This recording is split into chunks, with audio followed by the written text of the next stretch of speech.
శ్రీ సాయినాథాయ నమః. సాయి సచ్చరిత్రము 39వ అధ్యాయం 39th చాప్టర్. ప్రస్తావన భగవద్గీత శ్లోకమునకు బాబా చెప్పిన అర్థము, సమాధి మందిర నిర్మాణం. ఈ అధ్యాయంలో భగవద్గీత ఎందు ఒక శ్లోకమునకు బాబా చెప్పిన అర్థం ఉన్నది.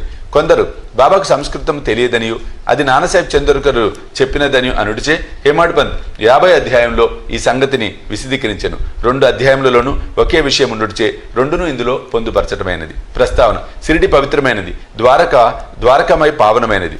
ఏలన శ్రీ సాయి అచటని నివసించుచు తిరుగుచు మసలుచు తుదకు అక్కడనే మహాసమాధి పొందిరి. షిరిడి గ్రామ ప్రజలు ధన్యులు. వారి సర్వకార్యములను బాబా నెరవేర్చుచుండెను. బాబా వారి కొరకే చాలా దూరం నుండి అచటకు వచ్చెను. మొదట షిరిడి చాలా చిన్న గ్రామం. సాయిబాబా అచట నివసించుటచే దానికి గొప్ప ప్రాముఖ్యత వచ్చెను. తుదకది పవిత్రమైన యాత్రాస్థలమాయను. అచ్చట ఉండు స్త్రీలు కూడా ధన్యులు. బాబా యందు వారి భక్తి నిస్సంశయంగా పరిపూర్ణమైనది. బాబా మహిమను వారు స్నానం చేయనప్పుడు, విసురునప్పుడు, రుబ్బునప్పుడు, ధాన్యము దంచునప్పుడు, తదితర గృహకృత్యములు చేయనప్పుడు పాడుచుండేవారు. వారి భక్తి ప్రేమలు పావనములు. వారు చక్కని పాటలు పాడుచుండేవారు. అవి పాడిన వారికి, విన్నవారికి మనశ్శాంతి కలుగుచుండెను. భగవద్గీత శ్లోకమునకు బాబా చెప్పిన అర్థము, బాబాకు సంస్కృతము వచ్చునని నమ్మువారుండరు. ఒకనాడు భగవద్గీతలోని ఒక శ్లోకమును బాబా చక్కని అర్థమును నానాసాహెబ్కు వివరించిరి, బోధించి ఆశ్చర్యం కలుగజేశాను. ఈ విషయంను గురించి బివి దేవ్ గారు రాసినారు. వారు స్వయంగా నానాసాహెబ్ చందోర్కర్ వద్ద నుంచి సంగతులు తెలుసుకున్నట్టుచే ఈ వృత్తాంతము దిగువన ఇవ్వబడెను. నానాసాహెబ్ చందోర్కర్ వేదాంతమును బాగా చదివినవారు. ఆయన భగవద్గీతను వివిధ వ్యాఖ్యానములతో చదివి ఉన్నందున తన పాండిత్యములకు గర్వించుచుండెను. బాబాకి ఈ విషయం గాని సంస్కృతము గాని తెలియదని అతని అభిప్రాయం. అందుచే ఒకనాడు బాబా అతని గర్వమనిచెను. ఆ తొలి రోజులలో భక్తులు గుంపులుగా రానప్పుడు బాబా భక్తుల సంశయములు తీర్చుటకు ఒంటరిగా వారితో మసీదులో మాట్లాడుచుండిరి. బాబా దగ్గర నాన్న కూర్చొని వారి కాళ్ళు ఒత్తుచు నోటితో ఏదో గొనుక్కొనుచుండెను. బాబా, నానా ఏమి గొనుగుచున్నావయ్యా? బాబా, సంస్కృత శ్లోకమును వల్లించుచున్నాను. ఏ శ్లోకము? భగవద్గీతలో ఉంది బాబా. గట్టిగా చదువుము. తద్విద్ది ప్రణిపాతేన పరిప్రశ్నైన సేవయా ఉపదేక్షంతి తే జ్ఞానిన తత్వదర్శిన. నానా, అది నీకు బోధపడినదా? అవును బాబా. నీకు తెలిసినచో నాకు చెప్పుము. దాని తాత్పర్యం ఇది బాబా. సాష్టాంగ నమస్కారము చేయుట అనగా పాదములపై పడుట, గురువుని ప్రశ్నించుట, వారి సేవ చేయుట ద్వారా ఈ జ్ఞానమును తెలుసుకొనుము. అప్పుడు మోక్షమును పొందు జ్ఞానము గలవారు అనగా పరబ్రహ్మం తెలిసిన వారు ఆ జ్ఞానమును ఉపదేశించరు. బాబా ఈ విధంగానను, నానా, శ్లోకము యొక్క తాత్పర్యము అక్కరలేదు. ప్రతిపదార్థము, వ్యాకరణము మరియు దాని అర్థము చెప్పుము. అప్పుడు నాన్న ఇలా చెప్పాను. నానా ప్రతిపదమును అర్థం చెప్పాను. నానా, ఉత్త సాష్టాంగ నమస్కారము చేసినచో చాలునా? ప్రణిపాతయను పదమునకు ఇంకొక అర్థము నాకు తెలియదు బాబా. ప్రణిపాత అనగా సాష్టాంగ నమస్కారం అనేది తెలియదు బాబా. పరిప్రశ్న అనగా ఏమి? ప్రశ్నలు అడుగుట బాబా. ప్రశ్న అనగా ఏమి? అదే బాబా, ప్రశ్నించుట. పరిప్రశ్నే అన్నను ప్రశ్న అన్నను ఒకటే అయినచో వ్యాసుడు పరి అను ప్రత్యయమును ప్రశ్న ముందేలా ఉపయోగించవలెను. వ్యాసుడు తెలివి తక్కువవాడా? పరిప్రశ్న అను మాటకు నాకు ఇతర అర్థం లేవి తెలియదు బాబా. సేవ అనగా ఎట్టిది? ప్రతిరోజు మేము చేసేది బాబా. అట్టి సేవ చేసినా చాలునా? సేవ అనే పదమునికి ఇంకొక అర్థం ఏమి నాకు తోచటం లేదు బాబా. 2వ పంక్తిలోని ఉపదేక్షంతితే జ్ఞానం అను దానిలో జ్ఞానం అను పదమును ఉపయోగించకుండా ఇంకొక పదము ఉపయోగించగలవా? అవును బాబా. ఏ పదము? అజ్ఞానం బాబా. జ్ఞానమునకు బదులు అజ్ఞానము ఉపయోగించినచో ఈ శ్లోకంలో ఏమైనా అర్థము కలదా? లేదు బాబా. శంకర భాష్యం ఆ విధంగా చెప్పుటలేదు. వారు చెప్పనిచో పోనిమ్ము. అజ్ఞానము అను పదము ఉపయోగించిన ఎడల తగిన అర్థము వచ్చినప్పుడు దానిని ఉపయోగించుటకేమైనా ఆక్షేపణ కలదా నానా? అజ్ఞానము అను పదమును చేర్చి దాని అర్థమును విశదపరచుట నాకు తెలియదు బాబా. కృష్ణుడు అర్జునుని జ్ఞానులకు తత్వదర్శులకు నమస్కారము, ప్రశ్నించుట, సేవ చెయ్యమని చెప్పనేలా? స్వయముగా కృష్ణుడు తత్వదర్శి కాడా? వారు నిజముగా జ్ఞానమూర్తి కారా? అవును బాబా, అతడు తత్వదర్శియే.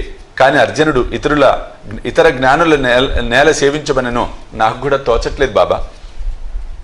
నీకది బోధపడలేదా? నాన్న సిగ్గుపడాను. అతని గర్వం అనిగాను. అప్పుడు బాబా ఇట్లు వ్యాఖ్యానించాను. జ్ఞానుల ముందు ఉత్త సాష్టాంగ నమస్కారం చేసినచో సరిపోదు. మనము సద్గురువునకు సర్వస్వ శరణాగతి చేయవలేను. ఊరక ప్రశ్నించుట చాలదు. దుర్బుద్ధితో కాని, దొంగ ఎత్తుతో కాని, వారిని బుట్టలో వేయటకు గాని, వారి తప్పులను పట్టుటకు గాని పనికి మాలిన ఆసక్తితో అడుగరాదు. నిజముగా తెలుసుకొని దానిచే మోక్షము పొందుటకు గాని, ఆధ్యాత్మిక అభివృద్ధి కోసం గాని అడగవలెను. సేవ అనగా ఇష్టమున్నచో చేయవచ్చును, లేనిచో మానవచ్చుననే అభిప్రాయముతో చేసేది సేవ కాదు. శరీరము తనది కాదనియు, దానికి తాను యజమాని కాదనియు, శరీరము గురువు గారిదనియు, వారి సేవకే ఈ శరీరము ఉన్నదని భావించవలెను. ఇట్లు చేసినచో సద్గురు శ్లోకంలో చెప్పబడిన జ్ఞానమును బోధించును. గురువాజ్ఞమును బోధించును అనగా నాన్నకు అర్థం కాలేదు. భావము జ్ఞానము ఉపదేశం ఎట్లగును అనగా సాక్షాత్కారము బోధించుట ఎట్లు, అజ్ఞానమును నశింపచేటే జ్ఞానము. జ్ఞానేశ్వర మహారాజ్ ఇట్లు చెప్పి ఉన్నారు. అజ్ఞానమును తొలగించుట ఇట్లు, ఓ అర్జున, స్వప్నము నిద్ర తొలగిపోయినచో మిగులునది నీవుగా గ్రహింపుము. జ్ఞానమనగా అజ్ఞానమును నశింపచేయటయే, చీకటిని తరుముటయే వెలుతురు. ద్వైతమును నశింపచేయటయే అద్వైతము. ద్వైతమును నశింపచేసేదమనగా అద్వైతమును గురించి చెప్పుట. చీకటిని నశింపచేసేదమనినచో వెలుతురు గురించి చెప్పుట. అద్వైతము పొందవలననిచో ద్వైత భావమును మనలో నుంచి తీసివేయవలేను. అదే అద్వైతం పొందు జ్ఞానం. ద్వైతములోనే ఉండి అద్వైతము గురించి మాట్లాడినలా ఎవరైనా అట్లు చేసినచో ఆ స్థితిలోని వారు రానిదే వారికి ఎట్లు తెలియను, దానిని వారెట్లు పొందురు. శిష్యుడు గురువు వలె జ్ఞానమూర్తియే. వీరిద్దరికి భేదమేమన్నా గ్రహించి తీరు. ఇక్కడ ద్వైతము అద్వైతము, ద్వైతము అద్వైతం అంటే ద్వైతం అంటే రెండు, అద్వైతం అంటే ఒకటి. ద్వైతం అంటే రెండు అంటే దేవుడు అంటే ఆత్మ వేరు, పరమాత్మ వేరని. అద్వైతం వచ్చేటప్పటికి ఆత్మ పరమాత్మ అంటే ఒకటే, మనమంతా ఆ భావన అని ఇక్కడ చెప్పడం జరుగుతోంది.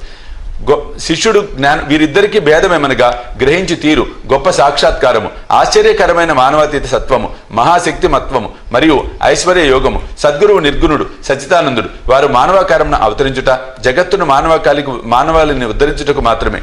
దాని వలన వారి అసలైన నిర్గుణ స్వభావము కొంచెం కూడా వికారం చెందదు. వారి సత్యస్వరూపము, దైవిక శక్తి, జ్ఞానము తరగకుండా ఉండును. శిష్యుడు కూడా అట్టి స్వరూపం కలవాడే, కానీ అతనికి అనేక జన్మల అజ్ఞానం తానే శుద్ధ చైతన్యం అను సంగతిని కప్పివేయను. అతడు నేను సామాన్య నికృష్ట జీవుడును అనుకొనును. గురువు అజ్ఞానమును సమూలముగా తీసివేయను, తగిన ఉపదేశం ఇవ్వవలెను. లెక్కలేనన్ని జన్మల నుంచి సంపాదించిన అజ్ఞానమును గురువు నిర్మూలించి ఉపదేశించవలెను. ఎన్నో జన్మల నుంచి తాను నికృష్ట జీవుడు అనుకొను శిష్యుణ్ణి గురువు నీవే దైవము, శక్తియుతుడవు, ఐశ్వర్యశాలివి అని బోధించును. అప్పుడు శిష్యుడు కొంచెం కొంచెముగా తానే దైవమని గ్రహించును. తాను శరీరమనియు, తానొక జీవిననియు లేదా అహంకారమనియు, దేవుడు లోకము తనకంటే వేరేనియు తలంచు నితాంత భ్రమ అనేక జన్మల నుంచి వచ్చుచున్న దోషము. దానిపై ఆధారపడి చేసిన కర్మల నుండి వానికి సంతోషము, విచారము ఈ రెంటి యొక్క మిశ్రమము కలుగును. ఈ భ్రమను, ఈ దోషమును, ఈ మూల అజ్ఞానమును గురించి అతడు విచారం ఆరంభించవలెను. ఈ అజ్ఞానం ఎట్లు అంకురించినది, అది ఎక్కడ ఉన్నది అను దానిని చూపుటే గురు ఉపదేశము అందురు. ఈ దిగువ వివరించినవి అజ్ఞాన లక్షణములు. నేను జీవుని, శరీరమే ఆత్మ, భగవంతుడు, ప్రపంచము, జీవుడు వేరు. నేను దేవుడను కాను, శరీరం ఆత్మ కాదని తెలుసుకుండుట, దేవుడు జీవుడు ప్రపంచము ఒకటే అని తెలియకుండుట. ఈ తప్పులని చూపించినదే శిష్యుడు దేవుడనగా, ప్రపంచమనగా, శరీరమనగా ఏమో తెలియజాలడు. వానితో ఎట్టి బంధము కలదో, ఒకటికి ఇంకొకటి దానిపై వేరేదైనా లేదా రెండును ఒకటేనా అను సంగతి గ్రహింపజాలడు. ఈ సంగతులను బోధించుటకు వాని అజ్ఞానం నశింపజేయటకు చెప్పినది జ్ఞానమా అజ్ఞానమా? జ్ఞానమూర్తి అయిన జీవునకు జ్ఞానోపదేశం చేయనేల. ఉపదేశం అన్నది వారి తప్పును వానికి చూపి వాని అజ్ఞానము నశింపజేయటకే. బాబా ఇంకనట్లు చెప్పాను, ప్రణిపాతం అనగా శరణాగతి చేయుట. శరణాగతి అనగా తను, శరీరము, మనస్సు, ఐశ్వర్యములను సమర్పించుట. శ్రీకృష్ణుడు అర్జునుని ఇతర జ్ఞానులను ఆశ్రయించుమననేలా సద్భక్తుడు సర్వము వాసుదేవ మయముగా భావించును. భక్తుడు ఏ గురువైనను శిష్యునిగానే భావించును. గురువు శిష్యుణ్ణి వాసుదేవుడిగాను, శ్రీకృష్ణుడు ఇద్దరిని తన ప్రాణమాత్మలుగాను భావించును. అటువంటి భక్తులు, గురువులు కలరని కృష్ణుడు తెలిసి ఉండడిచే వాని గురించి అర్జునునకు చెప్పాను. అట్టివారి గొప్పతనం హెచ్చి అందరికీ తెలియవలెనని కృష్ణుడు అట్లు పేర్కొనెను. సమాధి మందిర నిర్మాణం. బాబా తాను నిశ్చయించుకున్న పనుల గురించి ఎప్పుడూ మాట్లాడేవారు కారు. ఏమి సందడి చేయవారు కారు. సంగతి సందర్భములను, వాతావరణమును మిక్కిలి యుక్తిగా నేర్పరిచి తప్పనిసరి పరిస్థితులను కలిగించుచుండేవారు. అందుకు సమాధి మందిర నిర్మాణము ఒక ఉదాహరణ. నాగపూర్ కోటీశ్వరుడు శ్రీమాన్ బాపుసాహెబ్ బూటి షిరిడీలో సకుటుంబంగా ఉండేవారు. అతనికి అతడి సొంత భవనం ఉండిన బాగుండునని ఆలోచన. దీక్షిత వాడాలను నిద్రించుతుండగా అతనికి ఒక దృశ్యము కనిపించెను. బాపుసాహెబ్ లేచి శ్యామ ఏడ్చుచున్నట్టు చూసి కారణం అడిగాను. శ్యామ ఇట్లా చెప్పాను, బాబా నా దగ్గరికి వచ్చి ఒక మందిరంతో సహా వాడను నిర్మింపుము, నేను అందరి కోరికలను నెరవేర్చెద్దను అనను.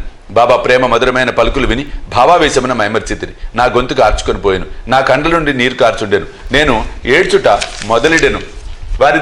వారిద్దరి దివ్య స్వప్నములు ఒకటే అయినందుకు బాపుసాహెబ్ బూటి విస్మయం చెందెను.